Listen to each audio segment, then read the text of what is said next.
La suspension de l'activité de partis politiques, mais aussi d'associations à caractère politique. Et vous rassurez que cette mesure vise essentiellement à créer les conditions pour la tenue d'un dialogue apaisé et aussi à créer les conditions de sérénité par rapport à cela. Et je pense que le ministre de l'administration territoriale a fait une déclaration, un communiqué dans lequel il a donné le sens de cette mesure. Et je voudrais encore une fois vous rassurer que le retour à un ordre constitutionnel apaisé et sécurisé demeure l'une des priorités de la transition, comme cela a été indiqué dans le communiqué officiel du gouvernement, et que ce retour n'est pas remis en cause, bien au contraire, il est déjà amorcé déjà à deux étapes. D'abord l'adoption le 22 juillet suite à un référendum de la nouvelle constitution est nécessairement un pas irréversible vers le retour à l'ordre constitutionnel. Et à la suite de ça aussi, il y a eu le réajustement du calendrier électoral qui va être limité essentiellement à l'élection présidentielle comme annoncé dans le communiqué numéro 60 du gouvernement du 25 septembre dernier. Et même ce changement de calendrier aussi ne peut qu'attester la bonne foi des autorités parce que nous aurions pu aller vers des élections régionales, locales, ensuite sénatoriales et législatives, ce qui aurait rallongé nécessairement le calendrier. Et après concertation des acteurs politiques et institutionnels, il a été convenu d'aller directement à l'élection présidentielle qui mettra fin au processus de transition et créera les conditions pour la tenue des autres échéances. Ces différentes priorités ne sont pas remises en cause.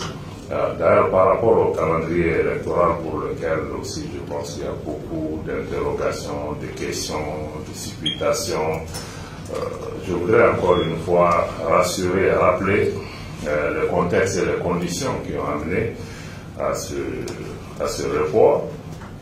D'abord, je pense qu'il y avait des difficultés par rapport avec le mécanisme qui était là par rapport à la base de données pour la gestion du fichier électoral. Il y avait des problèmes techniques qui, pour l'essentiel, sont en train d'être surmontés et qui nous permettront de revenir dans le processus. Il y a aussi une série de lois électorales qui doivent être adoptées suite à la nouvelle constitution. Ce processus aussi aujourd'hui est à un niveau de maturation très très avancé.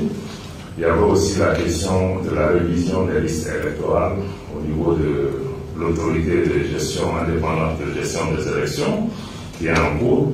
Mais une des difficultés majeures que nous avons rencontrées, c'est surtout par rapport au changement de posture de certains mouvements qui étaient des partenaires de l'État, dans le cadre non seulement du processus de sécurisation, mais même dans le processus de retour à l'ordre constitutionnel, parce qu'il y avait plusieurs parties du territoire national qui échappaient au contrôle complet de l'État malien, qui était assuré par ces mouvements, qui devaient aussi constituer des interlocuteurs de l'État malien pour même des opérations électorales.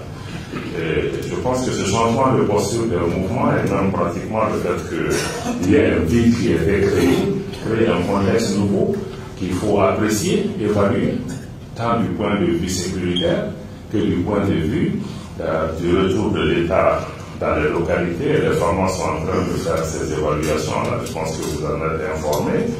J'ai touché aussi à la séquence des élections. Donc je pense que tous ces éléments, juste pour vous dire que le contexte doit être, on ne doit pas juste interpréter un incident, mais je crois qu'il faut comprendre le contexte ensemble. Et aujourd'hui,